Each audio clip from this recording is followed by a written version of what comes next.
Mañana que nos va a disponer su habitual metro con el profesor Germán López, que es el presidente de la misma. Profesor, muchísimas gracias por estar un día más, una semana más. Buenas tardes, Mario. ¿Cómo te va? Un placer estar nuevamente en tu programa. Bueno, Un saludo a realmente, todo tu audiencia. gracias por acompañarnos. Y bueno, veníamos escuchándote en los últimos programas hablando de una agitada, ¿no?, época, de una etapa bastante convulsionada, con guerra de guerrillas, donde también el gaucho, ¿no es cierto?, ha tomado un cariz importante. Y bueno, también estuviste hablando de la presencia femenina, ¿no?, en estas luchas. ¿De qué hoy vamos a ir aprendiendo, profe? Justamente en el Día del Bueno, Maestro, Mario, ¿de qué vamos a aprender? en esta oportunidad me interesaría hablar sobre aquellos gauchos soldados desconocidos para la historia y que fueron protagonistas insustituibles del proceso de independencia, ¿no es cierto? Es decir, siempre hablamos de las grandes personalidades, de Belgrano, de Güemes, de San Martín, pero decimos muy poco de aquellos que los acompañaron en llevar adelante sus proezas. Y era lo que se denominaba el bajo pueblo, ¿no es cierto? El sector plebeyo de la sociedad. Se necesitaba de un pueblo que los acompañe. Claro, sí, Hay sí, un sí, sí. sustrato ahí en los ejércitos de la independencia que le permitieron a estos generales ser exitosos, porque de nada vale la mejor estrategia o el mejor conductor si sus hombres son incapaces de cumplir con la misión, ¿no es cierto? Entonces me interesaría hablar sobre estos ignotos soldados, ¿no? Estos soldados desconocidos, ignorados para la historia, que también tenían sueños que cumplir, tenían sus anhelos, sus miedos y, por qué no, también las miserias que todo ser humano tiene, ¿no es cierto? Las semanas pasadas nos preguntamos quién era Güemes, y hoy nos vamos a preguntar entonces quién eran esos soldados, ¿no? De dónde salieron estos hombres y mujeres que con tanto ahínco lucharon por su patria. ¿Quiénes eran esos que seguían a Juan Azurduy, esos que lucharon junto a Ramiro del Valle, esos que acompañaron a Belgrano, a San Martín, a Güemes, a Artigas? ¿Quiénes eran estos hombres y mujeres, ¿no? Y eran gauchos. Estos hombres, dice Sarmiento en el Facundo, y lo recordamos a Sarmiento y también recordamos entonces y saludamos a todos los maestros en su día, estos hombres, refiriéndose al gaucho, dicen: los argentinos de cualquier clase que sean, civilizados o ignorantes, tienen una alta conciencia de su valer como nación. Todos los demás pueblos americanos le echan en cara esta vanidad y se muestran ofendidos de su presunción y arrogancia. Creo que el cargo no es del todo infundado. Y no me pesa ello, dice Sarmiento. Ay del pueblo que no tiene fe en sí mismo. Para ese no se han hecho las grandes cosas. ¿Cuánto no habrá podido contribuir a la independencia de una parte de la América la arrogancia de estos gauchos argentinos que nada han visto bajo el sol mejor que ellos, ni el hombre sabio ni el poderoso? El europeo es para ellos el último de todos, porque no resiste a un par de corcovos de caballo. El mismo Martín Fierro decía: gringada que ni siquiera se sabe arrimar un pingo, pensarán, al mandar un gringo que nos mande alguna fiera. Es el desprecio que muestra el gaucho por lo europeo, ¿no? Sí, sí, sí. Y lo que destaca Sarmiento del gaucho es la preferencia por sí mismo, ¿no? Que es el primer principio para poder disentir.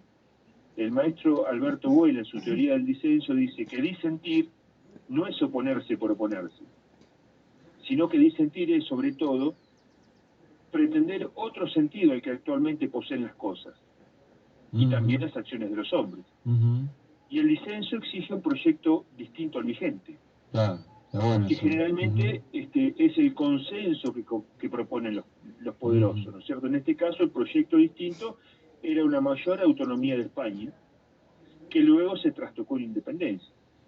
Pero un proyecto distinto no para quedarse en la simple negación, sino para mostrar que otro camino es posible. Y para lograr esto se necesita de la preferencia por uno mismo, que es lo que dice Sarmiento cuando expresa: los argentinos de cualquier clase que sean tienen una alta conciencia de su valer como nación. Es decir, para poder disentir se parte de un acto valorativo, que es la preferencia por uno mismo. Y la preferencia se realiza a partir de una situación dada, la guerra de la independencia, por ejemplo, ¿no? Y esto exige un pensamiento situado, porque siempre se piensa desde un lugar, porque si no se caen los universales abstractos, ¿no? Esto lo vamos a ver siempre en los economistas. Esto es que vemos en la televisión, ¿no? Esto es que mi pensamiento sirve para cualquier situación y en cualquier parte del mundo. Esto generalmente se ve bastante seguido en los economistas. Y una vez que decimos quiénes somos y desde dónde planteamos la cuestión y cuál es nuestro contexto, es decir, una vez que planteamos la diferencia, recién allí vemos cómo resolver desde nuestras propias ideas, de nuestros propios intereses, y no desde las ideas ajenas que vienen envueltas generalmente en las ideas del consenso, palabra tan utilizada hoy por algunos sectores, ¿no? Exacto. Siempre que se habla de consenso es el consenso de los poderosos. Y ante esto se plantea el disenso, que es darle otro sentido a las cosas, ¿no? Y Sarmiento dice: si el origen de esta vanidad nacional en las clases inferiores es mezquino, no son por eso menos nobles las consecuencias. Es implacable el odio que les inspiran los hombres cultos, e invencible su disgusto por sus vestidos, usos y maneras. De esta pasta están amasados los soldados argentinos, y es fácil imaginarse lo que hábitos de este género puede dar en valor y sufrimiento para la guerra. Y actualmente sigue siendo así, Mike. Sí. Y tenía razón Sarmiento, ¿no? Eran hombres preparados para la guerra, porque el mismo estilo de vida generaba las aptitudes para sobrellevar las exigencias de un conflicto bélico. Era un hombre totalmente mimetizado con el paisaje, y esto le permitía desarrollar múltiples habilidades, ¿no? El vaquiano, por ejemplo, el rastreador, el arriero, eran oficios útiles para la guerra también. Y el principal de ellos, o por lo menos el más característico, era el vaquiano. En un momento donde la disciplina cartográfica era muy incipiente, porque recién en 1826 Rivadavia decretó la creación del departamento topográfico, y hasta que no hubo un relevamiento topográfico completo, los ejércitos de la independencia se orientaban a través de sus vaquianos. Actualmente el ejército argentino mantiene la especialidad de vaquianos en ambientes geográficos particulares, ¿no? En la zona de montaña, por ejemplo, en la zona de monte, donde todavía, y pese al uso de la tecnología, son necesarios sus conocimientos. Hubo algunos muy conocidos que inclusive decidieron batallas. Por ejemplo, Apolinario Saravia, que participó con Belgrano en la batalla de Salta, fue el que condujo al general Belgrano por una senda oculta en las montañas, ¿no? Y Pío Tristán, que era el general realista, había fortificado el portezuelo, que era el único acceso a la ciudad de Salta. Por lo tanto, era imposible avanzar por ahí. Y Apolinario Saravia se ofreció para guiar al ejército a través de una senda que desembocaba en la quebrada de Chachapoyo, que le permitía empalmar con un camino que lo conduciría a un lugar donde el enemigo no tenía fortificación. Entonces así se venció en la batalla de Salta.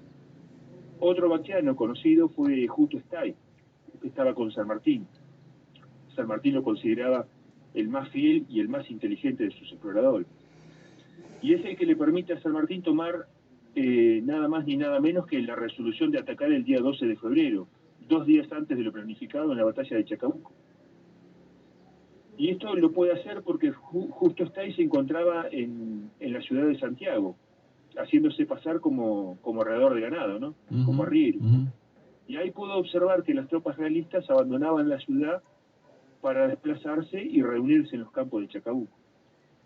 Y ahí pudo contar la cantidad de soldados, ver el estado de sus equipos, qué tipo de armamento llevaban, en qué condiciones se encontraban, pudo informar qué ánimo llevaba la tropa, ¿no? Gracias a estos datos pudieron contabilizar las fuerzas de los realistas que se estaban reuniendo en Chacabuco y que no eran mayores de 2.000 efectivos, dice, pero también se enteró que otros destacamentos que marchaban desde el sur se les unirían rápidamente. De manera que antes de 2 días el ejército realista podría poner en línea de batalla más de 3.000 soldados. Por lo cual San Martín, San Martín toma la decisión de atacar el 12 de febrero y no el 14 como tenía planificado. Entonces, finalmente la decisión fue tomada por la información que le brinda un paisano. Claro.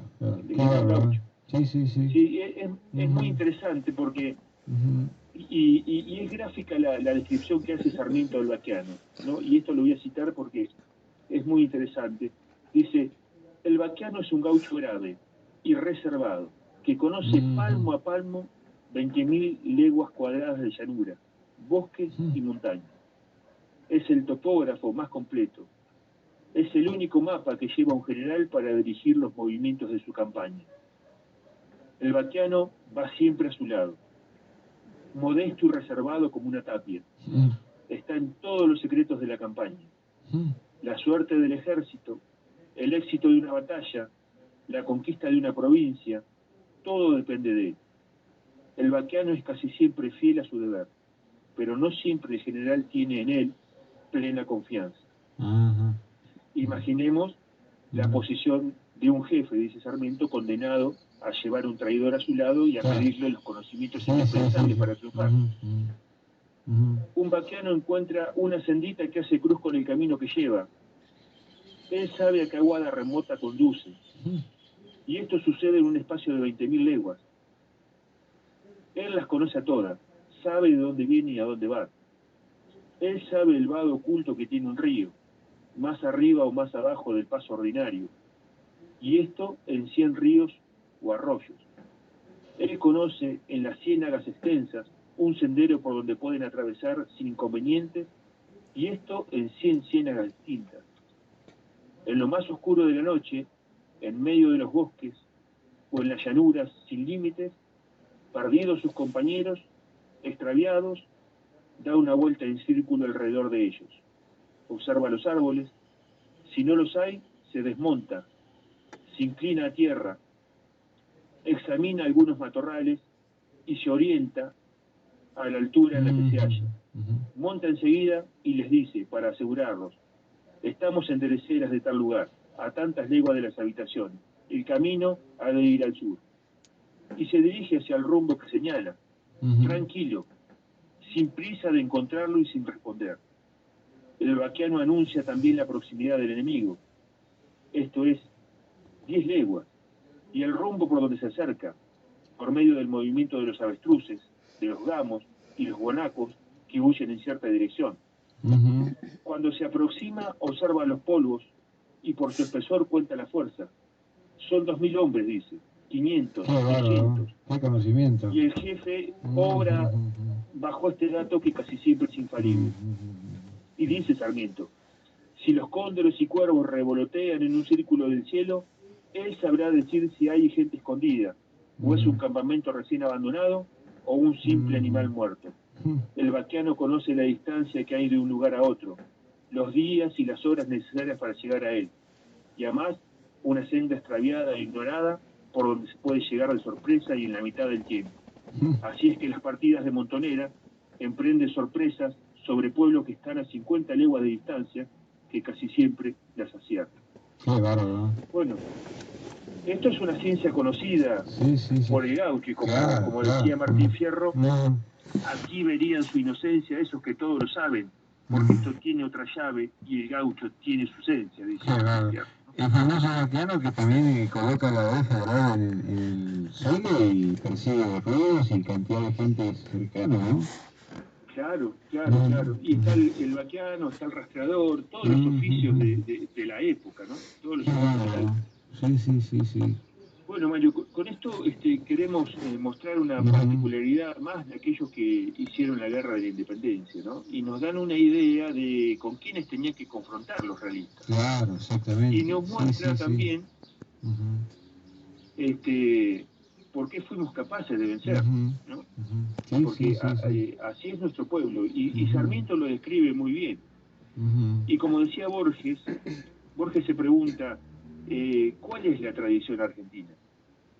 Tiene un texto que se llama así, ¿cuál es la tradición argentina? Y él dice, la tradición argentina es ser irreverente. El argentino es irreverente. Y eso nos permite tener esperanza, porque no tiene respeto a los que le tratan de imponer ideas que les son ajenas. Exacto, exacto. Muy buena reseña, profe, la verdad que muy, pero muy gratificante oírte, y como vos decías también, con estos nombres que por ahí no suenan, ¿no es cierto?, no son rimbombantes, pero han contribuido, ¿no?, al engrandecimiento de lo que es hoy la Argentina en sus orígenes, en aquellas épocas que vos estás refiriendo. Me parece muy entretenido esto y muy digno también de conocer. Sí, Mario, siempre están estos que desconocidos que hicieron esta patria grande, ¿no? Y que hay que también hablar de ellos. Cómo no. Profe, un millón de gracias, querido. Hasta la próxima. Abrazo grande, Mario, y un saludo a tu audiencia. Gracias.